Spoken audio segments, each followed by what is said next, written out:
নমস্কার বন্ধুরা, welcome back to my channel Anamika's variety কিচেনের নতুন রেসিপিতে আপনাদের সকলকে স্বাগত জানিয়ে আজকের রেসিপিটি শুরু করছি। আশা করি আমার সকল বন্ধুরা ভালো আছেন এবং সুস্থ আছেন। আজকে আমাদের রেসিপি তরমুজের শরবত। তার জন্য এখানে আমি তরমুজের খোসা বাদ দিয়ে তরমুজগুলোকে ছোট ছোট করে কেটে নিয়েছি, আর তরমুজের ভেতরে যে বীজটা থাকে সেটাও আমি ফেলে দিয়েছি। মিক্সারের মধ্যে তরমুজের টুকরোগুলো দিয়ে এবার আমি এটাকে ব্লেন্ড করে তারপর আমি এই ছেঁকনি দিয়ে ছেঁকে রসটাকে বের করে নিয়ে নিয়েছি। আপনারা সুবিধা মতো যেভাবে আপনাদের সুবিধা হয় সেভাবে গ্লাসের পেছন দিয়ে বা হাতে চটকেও আপনারা এই রসটা বের করে নিতে পারেন। এরপর আমি এখানে দিয়ে দিলাম চিনি। তরমুজ যতটা মিষ্টি সেই মিষ্টির পরিমাণটা বুঝে এখানে চিনিটা অ্যাড করবেন, আপনারা যতটা মিষ্টি খেতে পছন্দ করেন। আর আমি এখানে গুঁড়ো চিনিটা দিয়েছি, আপনারা এমনি চিনিও দিতে পারেন। তারপর দিয়ে দিলাম আমি হাফ চামচ মতো বিট নুন।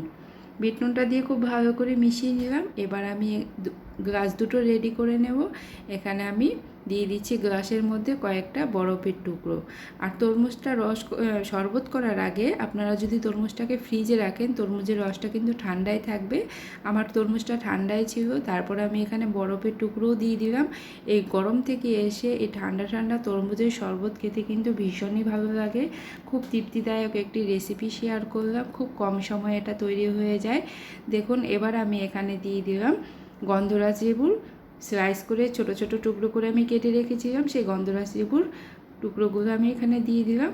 এরপর আমি ওপর থেকে দিয়ে দিলাম তরমুজের যে জুসটা আমরা বের করে রেখেছি সেটা।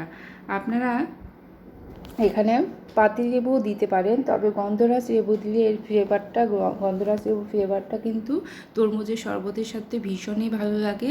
খুব সুন্দর একটা স্মেল আছে গন্ধরাজ লেবু, সেটা কিন্তু শরবতের সাথে ভীষণ ভালো লাগে, খুব রিফ্রেশ লাগবে। এরকম একটা শরবতের রেসিপি যদি গরম থেকে এসে আপনারা এটা খান, খুবই ভালো লাগবে। আর কম সময়ে কম উপকরণ দিয়ে তৈরি করে দেখালাম। আশা করি আপনাদের আজকের রেসিপিটি অনেক ভালো লাগবে। রেসিপিটি ভালো লাগলে কমেন্ট করে জানাতে ভুলবেন না। আর ভিডিওটি ভালো লাগলে ছোট্ট করে একটি লাইক দিয়ে বন্ধুদের সঙ্গে শেয়ার করে দেবেন।